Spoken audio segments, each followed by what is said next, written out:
Hola a todos. Bueno, en la sesión de hoy se observará el diseño de la síntesis diagnóstica desde el modelo de investigación evaluativa psicopedagógica y cómo esta síntesis diagnóstica podemos consignarla en el informe psicopedagógico, que es aquel documento que se le entrega a aquellos que solicitan la evaluación. Para esto tenemos el caso de una persona X que tiene 6 años 5 meses. Actualmente cursa el primer año básico en un colegio particular subvencionado. Entonces, para realizar la síntesis diagnóstica, previamente se hace un análisis por cada una de las áreas evaluadas de acuerdo a la edad y contexto de la persona. En este sentido, ya sabemos que la persona tiene 6 años 5 meses, cursa primer año básico en un colegio particular subvencionado. Entonces, nos podemos dar cuenta que la síntesis es un ejercicio bastante metacognitivo, donde se realiza una conclusión a partir de un análisis previo. Por lo tanto, generalmente vamos desde el análisis a la síntesis, y esta síntesis nos permite concluir y emitir luego una hipótesis diagnóstica. Entonces, ¿qué hacemos para el diseño de la síntesis diagnóstica? ¿Cierto? ¿Cuál es el primer procedimiento? En este sentido, lo que primero hacemos es extraer los elementos principales que nos dan luces en la persona evaluada de aquellas debilidades que podrían estar influyendo en el acceso al aprendizaje, pero también de aquellas fortalezas que potencian aspectos mucho más débiles. Y esto es súper relevante, no olvidar y no dejar de lado las fortalezas, porque las fortalezas son aquellas que nos permiten potenciar aquello que está mucho más débil. Entonces, siempre debe ser consignado en tu informe o en tu reporte. Bueno, esto se realiza en cada una de las áreas evaluadas. Recordemos que esta persona tiene 6 años 5 meses, ¿cierto? Y cursa primero básico. Por lo tanto, las áreas evaluadas a partir de procedimientos cualitativos y cuantitativos de evaluación fueron las siguientes. Acá ustedes pueden ver que aparecen los procesos cognitivos, las capacidades lingüísticas, las habilidades grafomotrices y los procesos afectivos sociales. 4 grandes áreas donde se hizo un análisis y se sacaron los elementos principales de cada uno de todos estos procesos en general.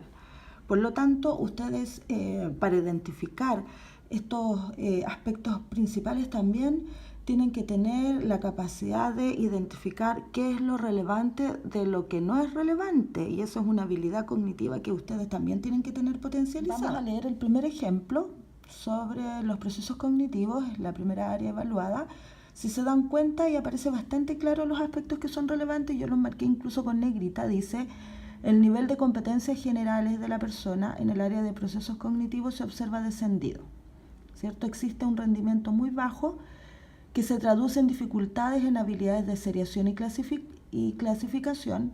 En este sentido, presenta necesidad de apoyo en tareas que suponen el reconocimiento del orden existente en un grupo de estímulos de carácter visual, así como también identificar atributos comunes a partir de una observación analítica y sistemática de estímulos visuales para formar una categoría general que corresponde a lo que es una clasificación.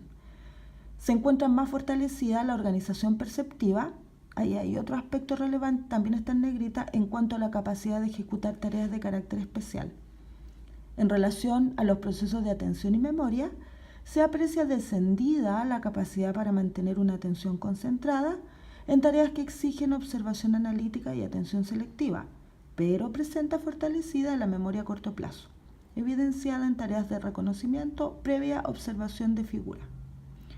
Yo coloqué aquí un número 1, que es una cita a pie de página, porque lo que hice más abajo para aclarar a los lectores de este informe qué es la memoria a corto plazo. Entonces, luego que ha generado el análisis de cada una de las áreas evaluadas y extraído aspectos relevantes de cada una de ellas, miramos acá en este sentido los procesos cognitivos, capacidades lingüísticas, habilidades grafomotrices y procesos afectivos sociales, que los vemos marcados los aspectos principales con negrita.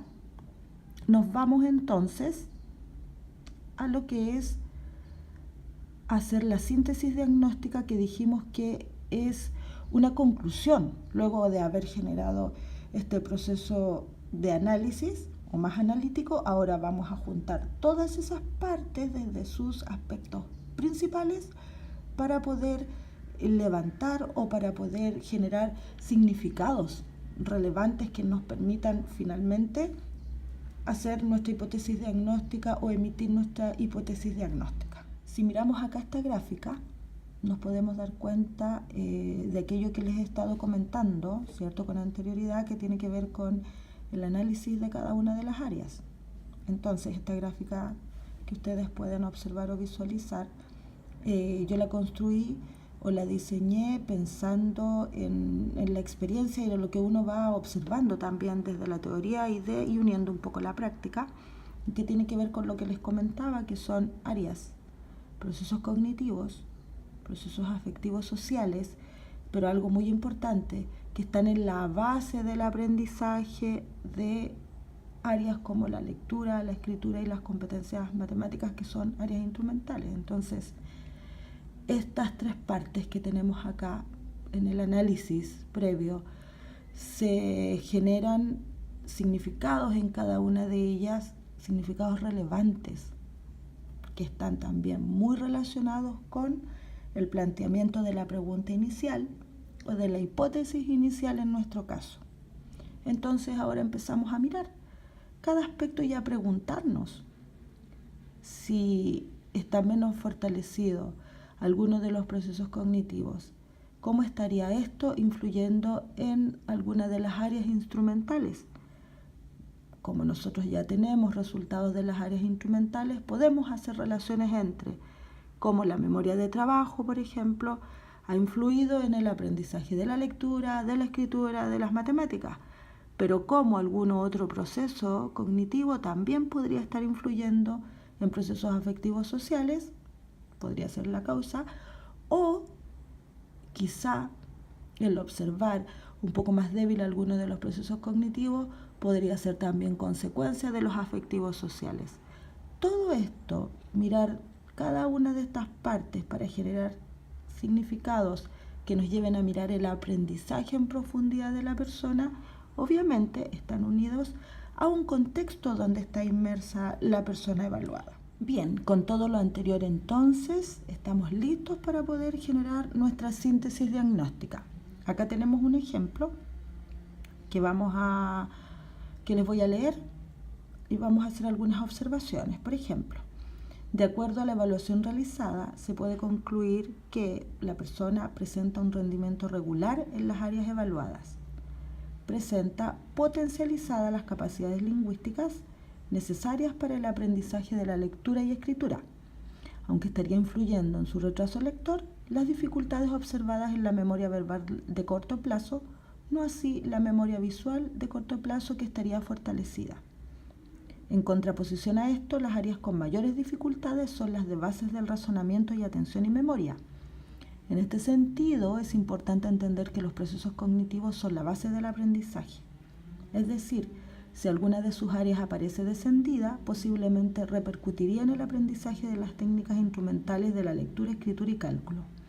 En el caso de la persona evaluada, evidencia deficitario los procesos de seriación, clasificación y organización perceptiva. Estos procesos están directamente relacionados con la numeración, el cálculo, la lectura y la escritura. Si nos damos cuenta en este primer párrafo, lo que yo hago es generar estos significados buscando causas, consecuencias, posibles relaciones entre cada uno de estos procesos que están en la base del aprendizaje con las áreas instrumentales. Y esto es súper relevante porque el conocimiento que nosotros tenemos que tener de procesos cognitivos, procesos afectivos sociales desde la teoría, desde la evidencia científica y cómo estos van influyendo en las competencias lectoras de escritura y de matemática es súper relevante. O sea, si no tenemos una base teórica y una base científica que avale lo que estamos diciendo, lo que nosotros hagamos quizás no tenga tanto valor. Obviamente que nosotros también nos vamos valiendo de la experiencia, pero esto siempre tiene que estar unido a un referente teórico que nos vaya guiando. Si bajamos vemos que En relación a los procesos afectivos sociales, se evidencia que el autocontrol y la autonomía son aquellos que están más potencializados. Por lo tanto, realizando un trabajo sistemático de hábitos y autorregulación, la estudiante podría verse fortalecida o más fortalecida aún. Referente a la autoestima, es necesario que comience a enfrentarse a experiencias de aprendizaje exitosas en el hogar y en la escuela, para potenciar y elevar la imagen y sentimiento que tiene de sí mismo. La motivación y actitud frente al aprendizaje se observan descendidas. Esto podría estar causando dificultades para aprender que evidencia la niña, debido a los sentimientos de fracaso frente a las tareas y actividades escolares. Entonces, nuevamente, si hacemos ahora una conclusión de todo lo que ustedes han estado observando, si se dan cuenta, la síntesis diagnóstica es una conclusión o la unión de las partes analizadas con anterioridad. Y yo les decía que es un ejercicio bastante metacognitivo, porque para que nosotros podamos generar una síntesis diagnóstica tenemos que entender qué es una conclusión. Y previo a eso también tenemos que entender qué es un análisis, y que desde un análisis se extraen elementos principales para poder generar una conclusión. Por lo tanto, ustedes como profesionales también tienen que tener bastante fortalecidas y potenciadas estas habilidades para poder generar estos reportes que son relevantes, y que es importante que cuando le llegue al adulto responsable o cuando le llegue a la persona evaluada esté muy clara para qué ustedes entregan.